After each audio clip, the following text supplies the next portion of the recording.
नमस्कार दोस्तों, मैं हूं एलपी रंजन और मैं आप सभी का राजधानी कोचिंग सेंटर पटना के यूट्यूब चैनल पर स्वागत करता हूं। अभी हम लोग बीपीएससी द्वारा आयोजित टीआरई 1 के क्लास 9-10 का मैथ का क्वेश्चन का सॉल्यूशन कर रहे हैं।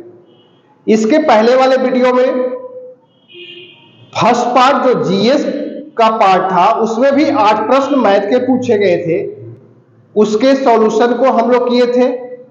आज हम लोग मेन सब्जेक्ट जो मैथमेटिक्स है उसमें 80 कुल प्रश्न पूछे गए हैं। उस 80 में जो क्वेश्चन नंबर 41 से प्रारंभ होगा, तो आज हम लोग मेन सब्जेक्ट मैथ के क्वेश्चन नंबर 41 से सॉल्यूशन को देखेंगे। इसकी परीक्षा 26 अगस्त 2023 को प्रथम पाली में हुई थी। जिनके पास भी क्वेश्चन नहीं होगा वो कृपया करके राजधानी कोचिंग सेंटर के टेलीग्राम चैनल से डाउनलोड कर सकते हैं या बीपीएससी के साइट से भी डाउनलोड कर सकते हैं। क्योंकि यहाँ पे प्रत्येक प्रश्न को लिखना थोड़ा मुश्किल है, टाइम टेकिंग है, क्योंकि समय ज्यादा लगेगा, आप लोग भी उबिएगा उससे, तो क्वेश्चन आपके पास रहेगा ज्यादा बेहतर होगा। मैं आपको इसका बेहतरीन सॉल्यूशन देने का प्रयास कर रहा हूं। तो पहला प्रश्न जो क्वेश्चन नंबर 41 है मेन सब्जेक्ट का, जिसको मैं पहले से बोर्ड पर लिख दिया हूं, चूंकि वो प्रश्न ही थ्योरेटिकल है, उसमें कुछ कैलकुलेशन करने की जरूरत नहीं है। पढ़ते हैं। किसी ठोस को एक आकृति से दूसरी आकृति में बदलने के दौरान ठोस का आयतन। प्रश्न ये कर रहा है कोई ठोस बॉडी है, कोई सॉलिड है, जैसे घन होगा, घनाभ होगा, बेलन होगा, शंकु होगा। उसकी आकृति को परिवर्तन किया जाता है यदि शेप में चेंजेस लाया जाए, जैसे यदि बेलन से शंकु में परिवर्तित कर दिया जाए, तो उसके आयतन पे क्या प्रभाव पड़ेगा, क्या घटेगा, अपरिवर्तित रहेगा, बढ़ेगा। उपयुक्त में से एक से अधिक, मतलब उपयुक्त में से कोई एक से अधिक विकल्प सही है या उपयुक्त में से कोई भी नहीं सही है। ये 5 विकल्प आपको दिए गए हैं। तो ध्यान रखिएगा कि कभी भी ठोस की आकृति चेंज होती है, शेप चेंज होती है, तो उसके वॉल्यूम पे, आयतन पे कोई परिवर्तन नहीं होता है। वॉल्यूम हमेशा समान होता है, कभी भी चेंज नहीं होता है। कभी कभी ऐसा भी प्रश्न आगे आएगा कि एक घनाभ को पिघलाकर कई घन बनाए गए छोटे छोटे, या कई घनाभ छोटे छोटे बनाए गए, तो वहां भी कई घन या घनाभ बनाए जाएंगे, तो सभी का मिला कुल आयतन जो होगा वो मेन जो ठोस जो पिघलाकर बनाया गया उसके आयतन के बराबर ही होगा। तो हमारे पास इसका उत्तर क्या होगा, तो बी विकल्प जो दिया गया है अपरिवर्तित रहेगा। तो इसमें कुछ करना नहीं था। बढ़ते हैं अगले प्रश्न की ओर। क्या है क्वेश्चन नंबर 42।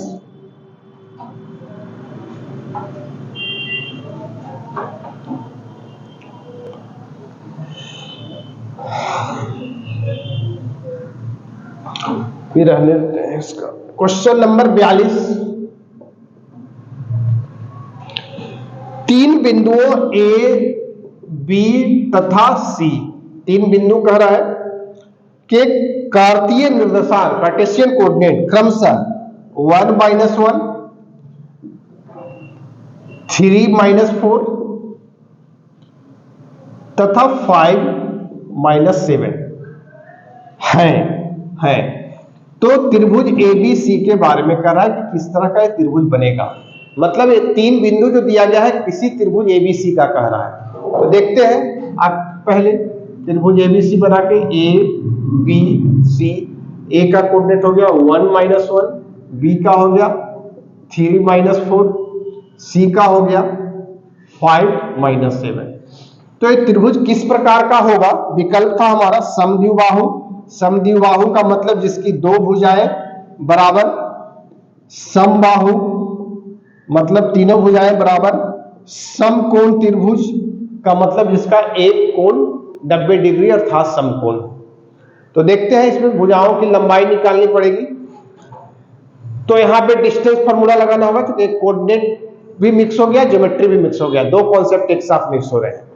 तो कोऑर्डिनेट ज्योमेट्री में पढ़े होंगे कि यदि 2 बिंदु को मिलाने वाली रेखा, जिस कोई पॉइंट है ए मान लो, या पी है, क्यू है, जिसका कोऑर्डिनेट मान लो x1 y1 है, और क्यू कोई पॉइंट है जिसका कोऑर्डिनेट x2 y2 है, तो यहाँ PQ का जो लंबाई जो होगा √x1 - x2 का होल स्क्वायर जोड़ y1 - y2 का होल स्क्वायर। यहां ऐसे भी लिख सकते हैं x2 माइनस x1 स्क्वायर, तो यहां x2 माइनस x1 करेंगे तो यहां भी y2 माइनस y1, इससे कोई वैल्यू पे फर्क नहीं पड़ेगा। तो इसी डिस्टेंस फार्मूला को यूज करते हुए यहाँ पे निकालें AB की लंबाई, मान लो AB की लंबाई निकाल रहे हैं तो under root x1 minus x2 1 minus 3 का स्क्वायर जोड़ -1 -4 करेंगे तो क्या हो जाएगा +4 का स्क्वायर, ये क्या हो गया -1 -2 का स्क्वायर, मतलब यहां हो जाएगा 4, एक क्या हो गया 3 का स्क्वायर 9 अंडर रूट 30। BC जो होगा BC को देख ले इसी तरह से 3 माइनस 5 का स्क्वायर जोड़ -4 -7 करेंगे तो क्या हो जाएगा प्लस, यहां भी हो गया 2 का स्क्वायर 4, यहां हो गया 3 का स्क्वायर 9, यहां भी √13। यदि हम लोग निकालें AC तो AC की लंबाई 1 माइनस 5 का स्क्वायर जोड़ -1 -7, -1 -7 करोगे तो यहां +7 हो गया स्क्वायर, तो यहां पे भी हो गया क्या 1 माइनस 5 4 का स्क्वायर 16, और यहां हो गया 6 36 अंडर रूट 52, अंडर रूट 52 के लिखते हैं 4 गुने 13 मतलब 2√13।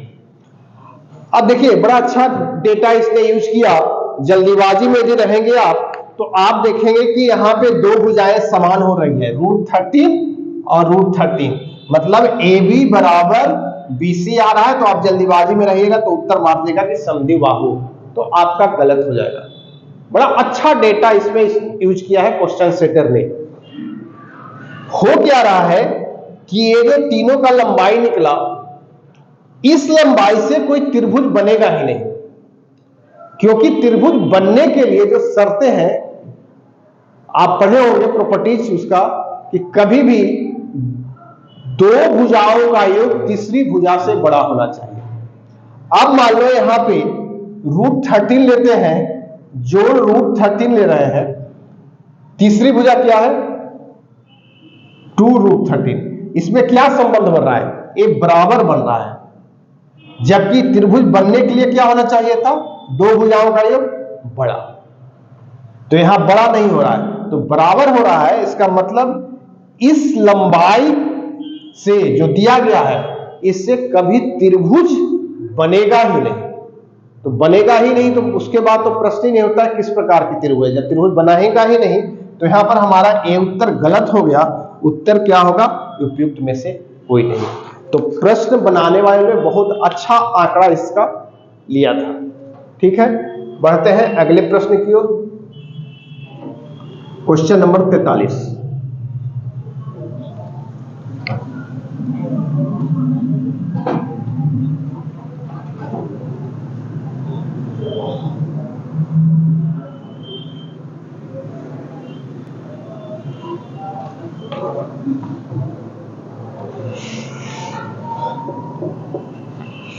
तैतालीस कह रहा है एक मिठाई विक्रेता के पास 420 काजू है, 420 काजू की बर्फियां है, काजू की बर्फी है, ठीक काजू की बर्फी है, और 150 बादाम की बर्फी है, ठीक है बादाम की बर्फियां हैं।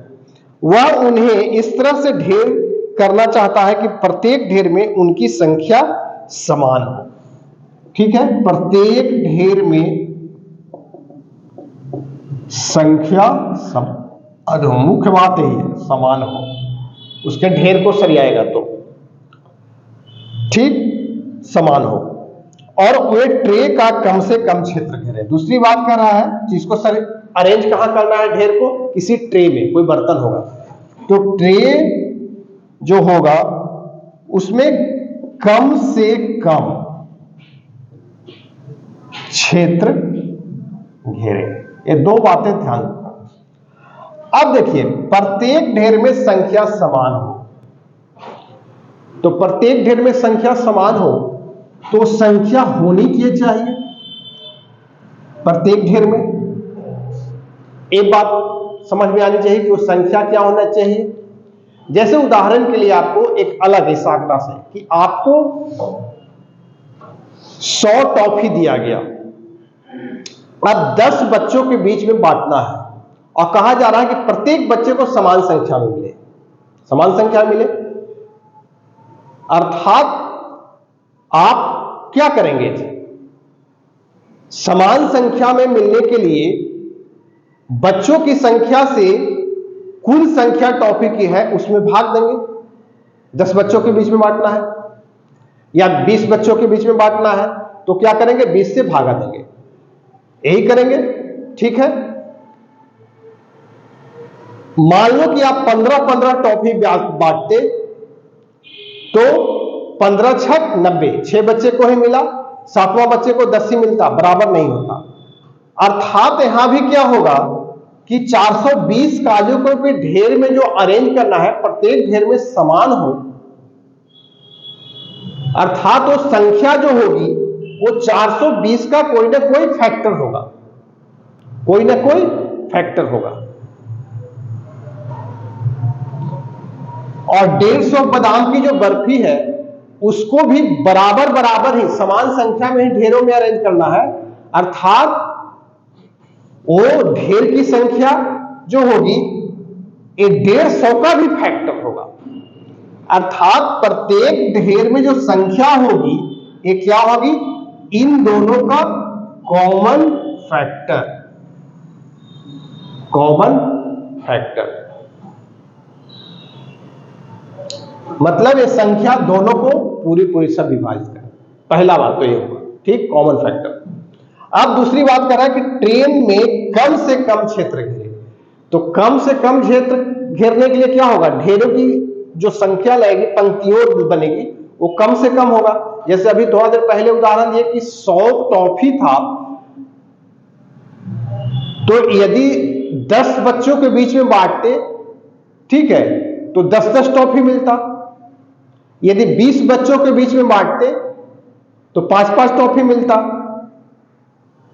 ठीक है, तो यहां पे जैसे जैसे बच्चों 50 बच्चों के बीच में, मतलब 50-50 की पंक्ति 2 बना दिए, ठीक है, तो 2-2 टॉफी मिला, तो हमको 2 ही पंक्ति में यहां अरेंज हो गया। तो यहां पे भी चूंकि ट्रे कम से कम क्षेत्र घेरे का मतलब कि ढेरों की जो होनी चाहिए वो हमारा क्या होगा, एक ढेर में कितना होना चाहिए, अधिकतम होना चाहिए बर्फी की संख्या। चूंकि हम बच्चों वाली बात में उदाहरण दिए, कहा कि 50 बच्चों की पंक्ति बनाए तो हमारा 2 ही पंक्ति में हो गया। यदि 20 बच्चों के बनाएंगे तो 5 पंक्ति होगा। वही बात यहां है, यदि एक ढेर में अधिक संख्या होगा तो उस ढेर की जो लाइन बनेगी वो कम बनेगी। ठीक है, तो वो जो कॉमन फैक्टर होगा वो क्या होना चाहिए, यहां पे मैक्सिमम कॉमन फैक्टर होना चाहिए। ये भी बात, दूसरी बात, क्योंकि मैक्सिमम कॉमन फैक्टर मतलब कॉमन फैक्टर क्या है, एक ढेर में बर्फी की संख्या, अर्थात एक ढेर में बर्फी की संख्या क्या होगी, अधिकतम होगी। अधिकतम होगी तभी यहां पे ट्रे का कम से कम क्षेत्रफल घेरेगा। तो मोटा मोटी प्रश्न एचसीएफ का था, यहां पे तरीके से मैं समझा दिया। सिर्फ इसमें क्या करना था कि इन दोनों का क्या निकालना है, एचसीएफ निकालना है, हाईएस्ट कॉमन फैक्टर। इसका एचसीएफ 420 का और 150 का। अब इसको फैक्टराइज करके निकालिए या भागा देके निकालिएगा, जैसे भी निकालिए, आसान तरीका है, ऐसा नहीं है कि एचसीएफ निकालने सबको आता होगा। इसका एचसीएफ जो होगा 30 होगा। हमारे विकल्प में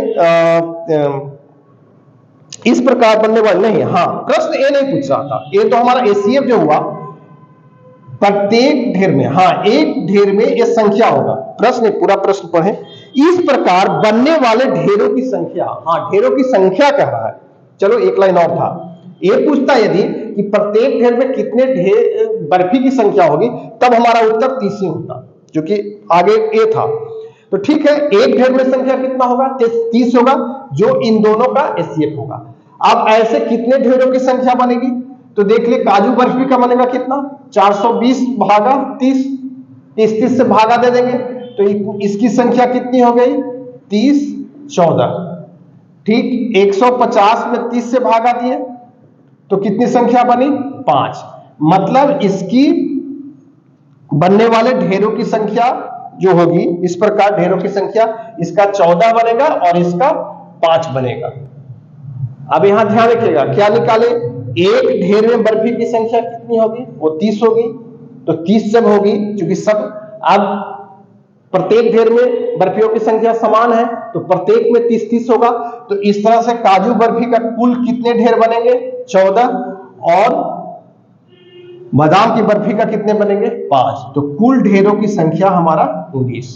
विकल्प हमारा बी था, तो इसका उत्तर बी हुआ। अगले प्रश्न की ओर।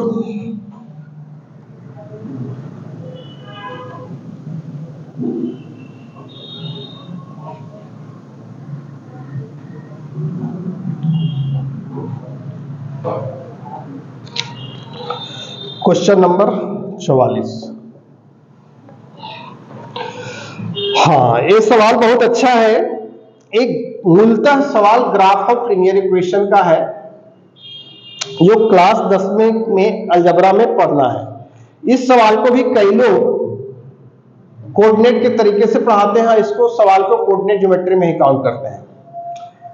एसएससी में भी पूछा जाता है, जो सेंट्रल एसएससी है, स्टाफ सिलेक्शन कमीशन, आज से नहीं 2010 करीब 11 से पहली बार उसके टीयर 2 में पूछा था क्वेश्चन, उसके बाद अक्सर पूछा गया है, एसएससी के सिलेबस में भी है।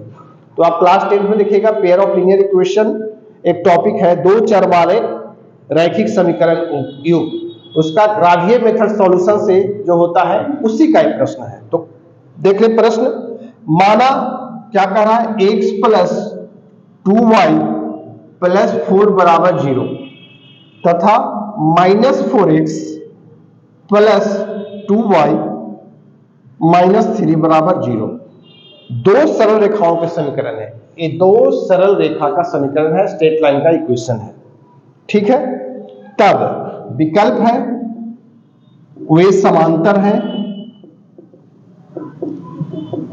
बी विकल्प है, दोनों मूल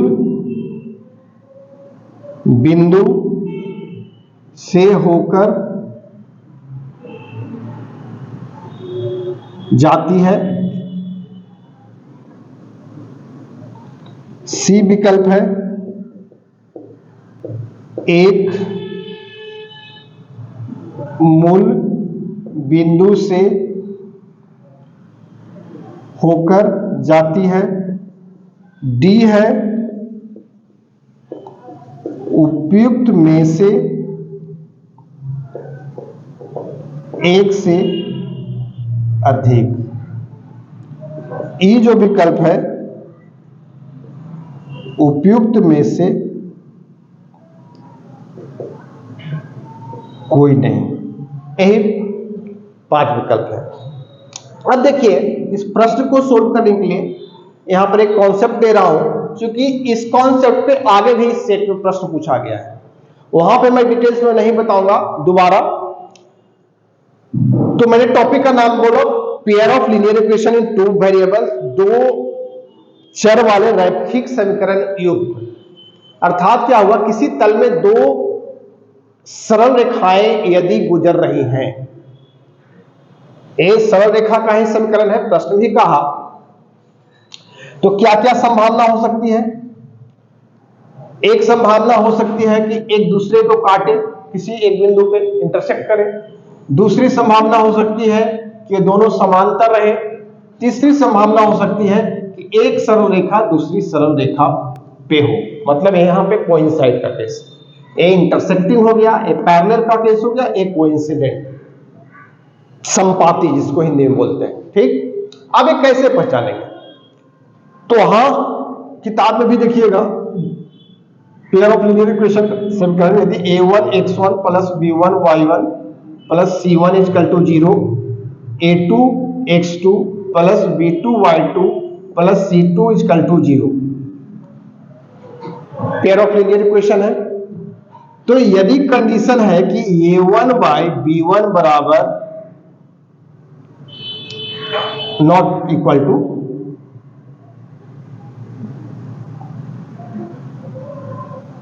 a1 by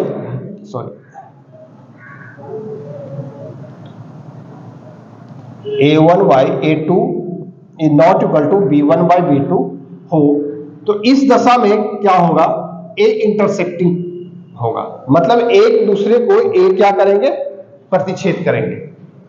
A1 by A2 is not equal to B1 by B2 हो, पहला कंडीशन, तो ए दोनों सरेल रेखाएं एक दूसरे को किसी एक बिंदु पर प्रतिच्छेद करेंगी। दूसरा यदि हो कि A1 by A2 equal to B1 by B2 but not C1 by C2, तो ए दोनों लाइन समांतर है, पैरेलल है, ठीक है, अर्थात ये दोनों सरलरेखाएं कभी भी मीट नहीं करेंगी, बिल्कुल दुश्मनी है, इसमें दोस्ती है। तीसरा होगा कि यदि A1 by A2 बराबर B1 by B2 बराबर C1 by C2 हो, तो बहुत गाढ़ी दोस्ती है, मतलब एक लाइन दूसरे पे, एक को इंसिडेंट कोइंसाइड हुआ, इसको संपाती बोलते हैं, यही होता है। हमको एक पहचानना था, ठीक, A1 B1 C1 क्या है यहाँ पे, या A2 B2 C2 जो वेरिएबल्स हैं उसके कोफिशिएंट है। अब जो दिया गया समीकरण है उसमें देखिए, पहले वाले मतलब A1 क्या है यहाँ पे, अब इसका हल निकाल रहे हैं साइड में, देखिएगा A1 या कुछ नहीं मतलब 1, तो 1 by -4 A2, यहां पे 2 by 2 पहले लिख लेते हैं, C क्या है 4 by -3, तो यहां पर क्या बन रहा है 2 by 2 का मतलब 1, -1 by 4, ये तीनों आपस में कोई बराबर नहीं है, ठीक, तो पहले इन दोनों को देखें सिर्फ, ठीक है, इसका मतलब कि ए निश्चित तौर पे किसी एक बिंदु पे, पहला वाला इंटरसेक्ट करेगा। तो यदि विकल्प में रहता कि ये दोनों सरलरेखाएं किसी एक बिंदु पे प्रतिच्छेद करती है, तो वो तो विकल्प है नहीं मेरे पास।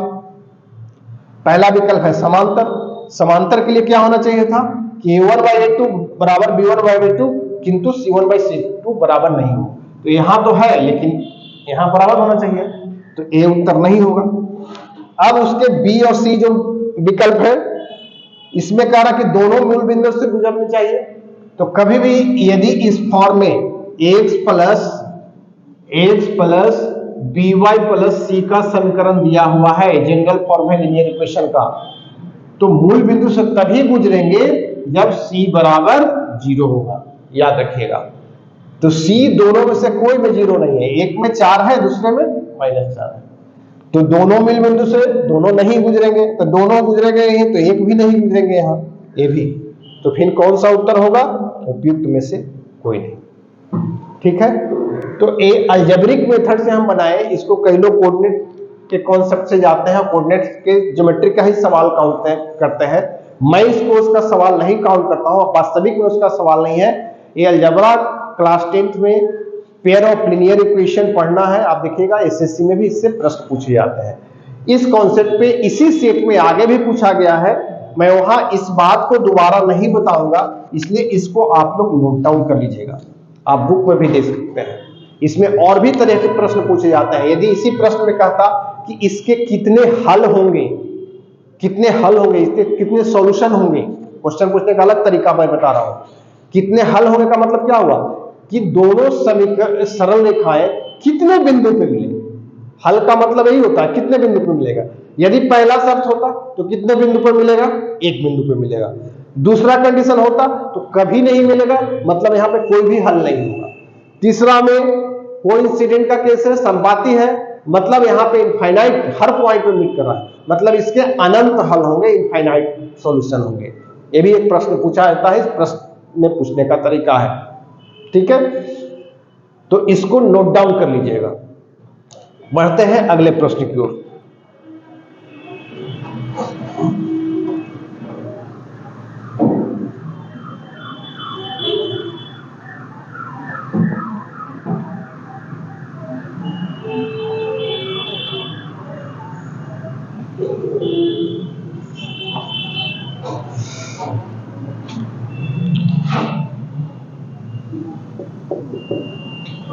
पैंतालीस नंबर, प्रीतम और राणा एक गोलाकार खेल के मैदान के चारों ओर चक्कर लगाते हैं, ठीक है, गोलाकार खेल का मैदान है, चारों चक्कर लगाते हैं। प्रीतम एक चक्कर लगाने में 16 मिनट लगाता है प्रीतम जो है, ठीक है, और राणा जो है उसको चक्कर लगाने में 20 मिनट, यही है पूरे एक चक्कर को लगाने में।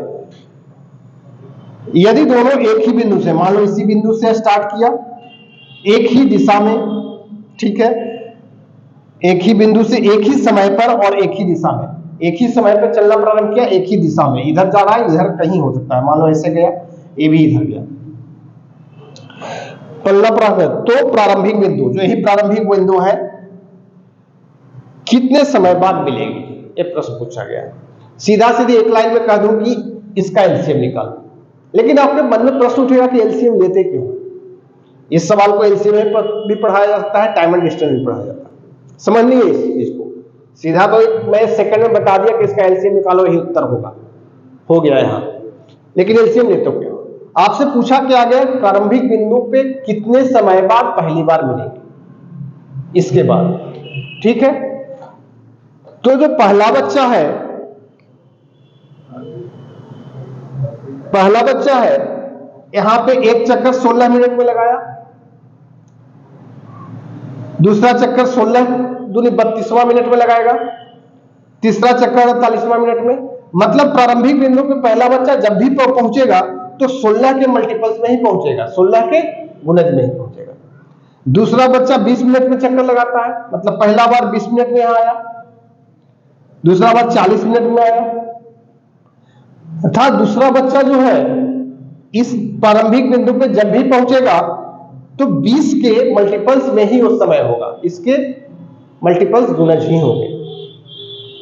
अर्थात दोनों को एक साथ मिलने के लिए जो समय होगा वो 16 का भी मल्टीपल्स होना चाहिए और 20 का भी मल्टीपल्स होना चाहिए, दोनों का गुणज होना चाहिए। और पहली बार कब मिलेगा, मतलब उसका लिस्ट कॉमन मल्टीपल, तो दोनों का कॉमन मल्टीपल और अभिष्ट समय क्या होना चाहिए, उसका लिस्ट कॉमन मल्टीपल, मतलब लघुत्तम समावर्तन। तो अभिष्ट समय जो याद करना है वो हमारा हो गया इसका एलसीएम ऑफ 16 एंड 20 आप निकाल लीजिएगा, ये 80 मिनट आएगा इसका एलसीएम, ठीक है। तो यहाँ पे विकल्प में दिया हुआ है 80 मिनट, शायद एलसीएम निकालना सब लोग जानते होंगे, और कोई बहुत आंकड़ा बड़ा नहीं है कि इसको निकाल के दिखाएं। बढ़ते हैं अगले प्रश्न की ओर, क्वेश्चन नंबर 46।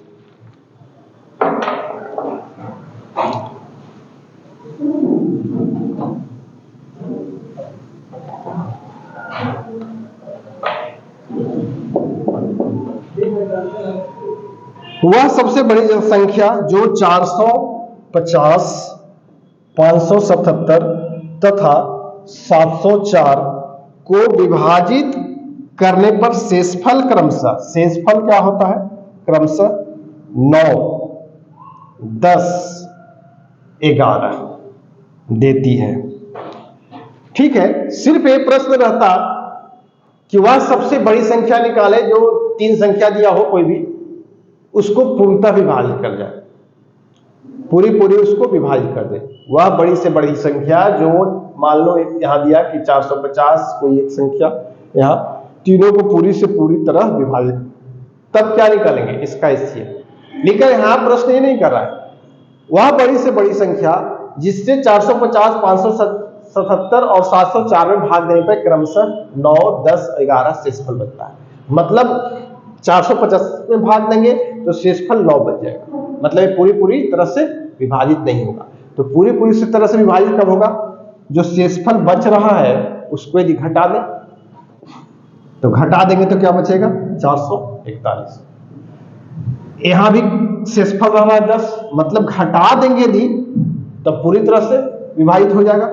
तो यहां क्या हो गया 567, यहां भी क्या हो जाएगा 694 घटाने के बाद। अर्थात वह बड़ी से बड़ी जो संख्या वो होगी जो इन तीनों को पूरी से पूरी तरह से विभाजित करेगी।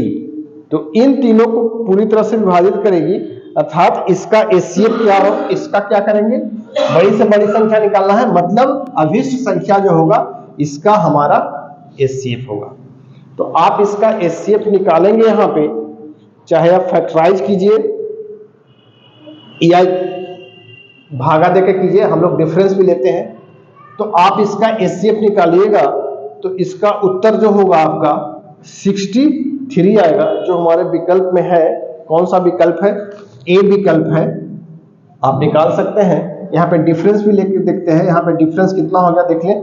7 में से 1 गया 6, 6 में से 4 गया 2, 126। डिफरेंस नहीं कटता है पूरा पूरा। इसका भी डिफरेंस ले सकते हैं। इसका फैक्टर कर दे तो 63 गुने 2, तो डिफरेंस नहीं कट रहा था, ठीक है। तो इसको फैक्टर करें, 63 बड़ी 2 भी फैक्टर है तो इससे कट रहा है। बाकी भी और तरीके से ऐसे भागा देके भी डायरेक्ट कर सकते हैं। डिफरेंस क्यों लगता है? वही भागा विधि का ही कॉन्सेप्ट है। तो हमारा 63 से कट रहा है, तो इसका उत्तर हमारा 63 होगा। 63 से देखिएगा, ये भी कट रहा है, ये भी कट रहा है, ये भी कट रहा है, तो तीनों कट रहा है। तो हमारा विकल्प में ए था। तो इसका जो अभिष्ट संख्या जो निकालना था वो इसको शेषफल घटाने के बाद जो संख्या बचेगी उसका एचसीएफ। ये भी एचसीएफ का सवाल था। बढ़ते हैं अगले प्रश्न की ओर, 47 नंबर।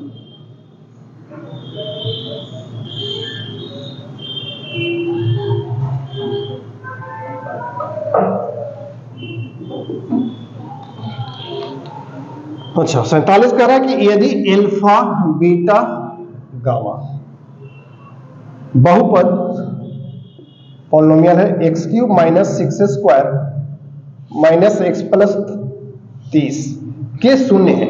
मतलब एक क्या है? इस zero polynomial alpha beta gamma zero जो पॉलिनोमियल शून्य है। तो निकालना क्या है? Alpha into beta plus beta into gamma plus gamma into alpha, यही क्वेश्चन मार्क है, ठीक है। यदि a³ plus bx² plus cx plus d, यही क्यूबिक इक्वेशन है जिसको बोलते हैं त्रिघात समीकरण, यहां हो और इसका एल्फा बीटा गामा यदि जीरो हो तो यहां रिलेशन क्या बनता है हमारा? इसके यदि एल्फा बीटा गामा इस जीरो का पॉलिनोमियल हो तो नोट कर लीजिएगा, इन तीनों का सम जो होगा alpha plus beta plus gamma बराबर क्या होगा? Minus B by A. Alpha into beta plus beta into gamma plus gamma into alpha क्या होगा?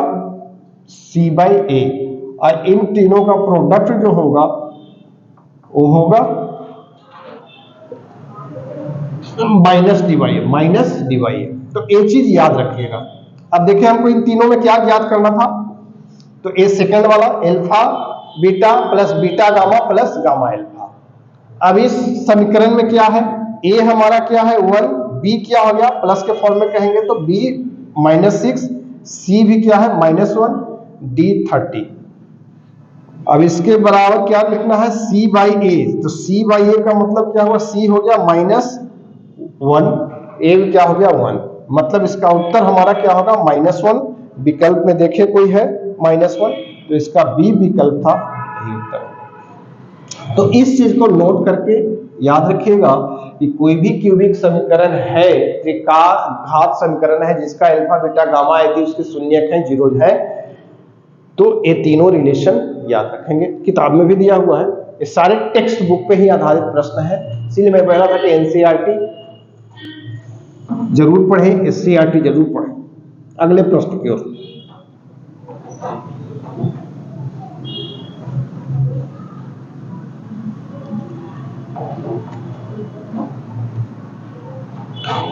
क्वेश्चन नंबर 48 है। यह कह रहा है कि साइन थीटा बराबर m/n हो यदि, तो निकालना क्या था? tan theta plus 4/4 cot theta plus 1 का वैल्यू। विकल्प दिया है m/√n² - m। बी विकल्प है n/√n² - m। सी विकल्प है m/√m²- और डी और ई वही है, उपयुक्त में से एक से अधिक। ई जो है हमारा उपयुक्त में से कोई नहीं, उसको मैं दोबारा नहीं लिख रहा। चलो ठीक है, देखते हैं यहां पे साइन थीटा। ठीक, तो साइन थीटा क्या होता है? p/q। मान लो कि इस तरह से रहता किसी भी समकोण त्रिभुज में ये थीटा है, कोई ए बी सी, तो ए हमारा पी हो गया, बेस हो गया, हाइपोटेनस हो गया, यही है। तो ए हमारा पी हो गया, sorry P by H, P by क्यों बोल दिया, पी बाई एच मतलब परपेंडिकुलर हो गया, लंब हो गया, ए हमारा कर्व हो गया। ठीक, tan और cot के फॉर्म में है, तो हमारा आधार निकालना होगा बेस। तो बेस निकालने के लिए क्या होगा, अंडर रूट करेंगे H square minus B square. तो आप अंडर रूट कीजिएगा बी मतलब, तो यहां हो जाएगा हाइपोटेनस, हाइपोटेनस क्या हो गया, N square minus M square, यही हो गया। अब सीधा सीधी इसका वैल्यू भी पुट भी कर दे हम लोग, tan थीटा बराबर वैल्यू पुट कर दे यहां, तो tan थीटा का मान क्या होता है, परपेंडिकुलर बटा बेस, पी क्या हो गया एम, बी क्या हो गया under root N square minus M square जोड़ 4, cot थीटा क्या हो गया, इसका उल्टा हो जाता है 4 N square minus M square बटा एम जोड़ 1।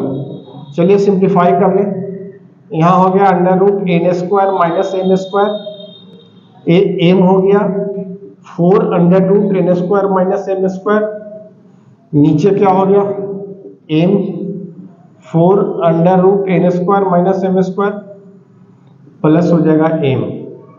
देखना भाई साहब, जो न्यूमरेटर में है अंश दोनों सेम है, तो इसको कट कर सकते हैं, एक कट हो गया, यहां उल्टा हो जाएगा, मतलब M by under root N square minus M square. देखते हैं विकल्प में है एम बाई एम, तो है एन स्क्वायर माइनस एम है, एम स्क्वायर होना चाहिए, ये नहीं होगा, यहाँ एन हो गया ऊपर ही, एक कट हो गया, एम है एम स्क्वायर माइनस, यहाँ एन स्क्वायर माइनस, तो ये भी नहीं होगा, तो डी नहीं ई, उपयुक्त में से, तो उत्तर हमारा इसका ई होगा, उपयुक्त में से कोई भी नहीं, एक भी विकल्प सही नहीं था।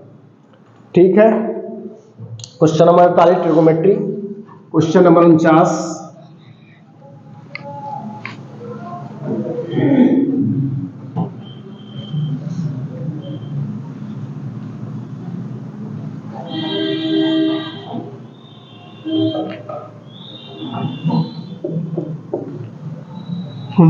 कह रहा है यदि समांतर श्रेणी का एनवा पद, कोई एपी है जिसका एनवा पद मान लो टीएन से डिनोट कर रहे हैं, क्या है 2n + 1 है, यही कह रहा है प्रश्न है, तो इसके पहले 3 पदों का योग, मतलब पहले 3 पदों का मतलब n की जगह 1 रखें तो मैंने t1 जोड़ t2 जोड़ t3, यही क्वेश्चन मार्क। तो देखते हैं, पहले निकालते हैं, t1 निकलेंगे मतलब n की जगह 1 रखेंगे, तो इसमें 2 गुने 1 जोड़ 1 क्या मिला 3, t2 निकालेंगे तो क्या हो गया 2 गुने 2 जोड़ 1, 2 दूनी 4 1 5, t3 रखेंगे तो क्या हो गया 2 गुने 3 जोड़ 1 7, इन दोनों का तीनों का सम करो तो क्या हो गया 3 जोड़ 5 जोड़ 7 15। कोई विकल्प है हमारा, बी विकल्प है, उत्तर बी होगा। एपी का आसान सवाल था। अगले प्रश्न की ओर चलते हैं, 50 नंबर।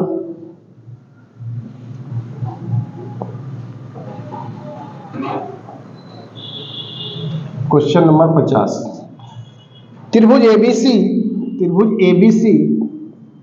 और त्रिभुज डीबीसी,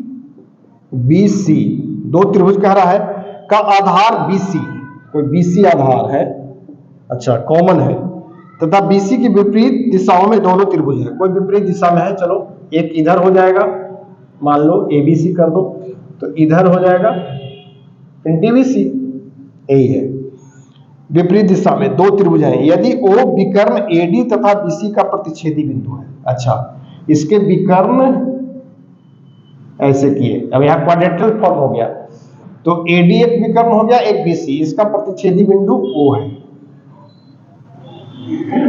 वो है ओ है।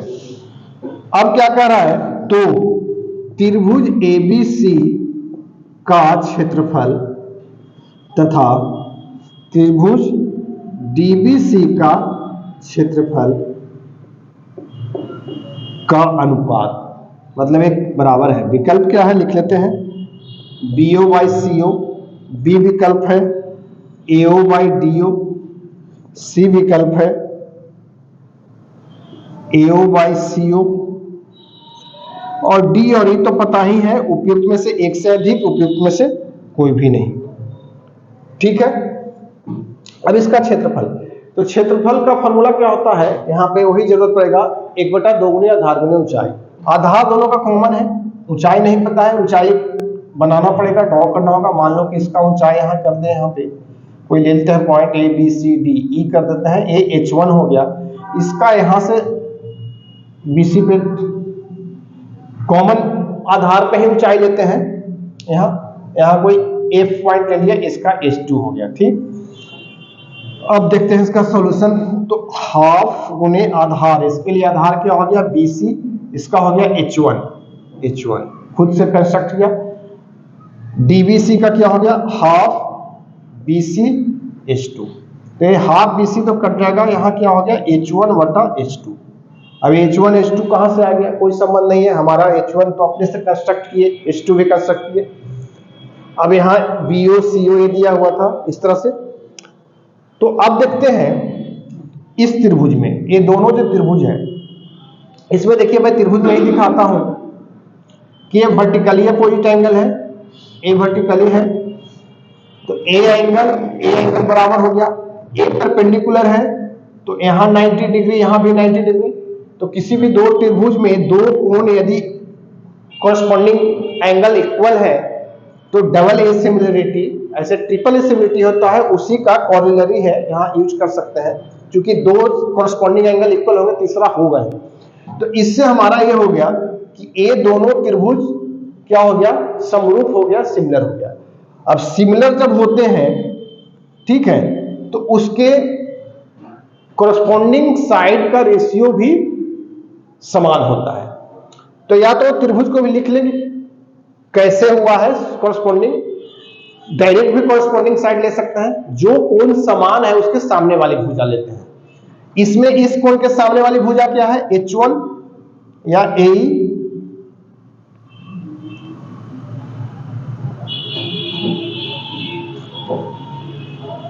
H1।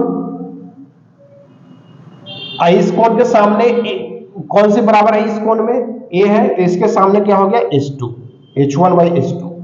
अब देखिए 90 डिग्री के सामने वाली भुजा इस त्रिभुज में AO, यहां 90 डिग्री के सामने वाली भुजा BO। अब तीसरा कोण निश्चित यही कॉरस्पॉन्डिंग बराबर होगा ही, ना होने का बात नहीं है। इसके सामने वाली, इसमें हो गया EO, इसमें हो गया OF। अब देखते हैं यहाँ पे H1/H2 के बराबर क्या है, EO तो है नहीं, EOF है नहीं, AO/BO। तो देखते हैं AO/BO इसमें कौन सा है विकल्प, नहीं BO नहीं, सॉरी AO/DO होगा, DO इस कोण के सामने DO, तो AO/DO कोई विकल्प है इसमें, B विकल्प है। तो हमारा उत्तर जो होगा अर्थात AO/DO, इसका विकल्प B सही होगा। तो यहां पे सिमिलरिटी का भी कॉन्सेप्ट लगा। तो ये अच्छा सवाल था एक। आज हम लोग क्वेश्चन नंबर 50 तक ही किए, इसके आगे का प्रश्न हम लोग अगले वीडियो में करेंगे। जो भी इस चैनल को सब्सक्राइब नहीं किए होंगे सब्सक्राइब कर देंगे, साथ ही शेयर और इस वीडियो को लाइक भी कर देंगे। वीडियो देखने के लिए बहुत बहुत धन्यवाद।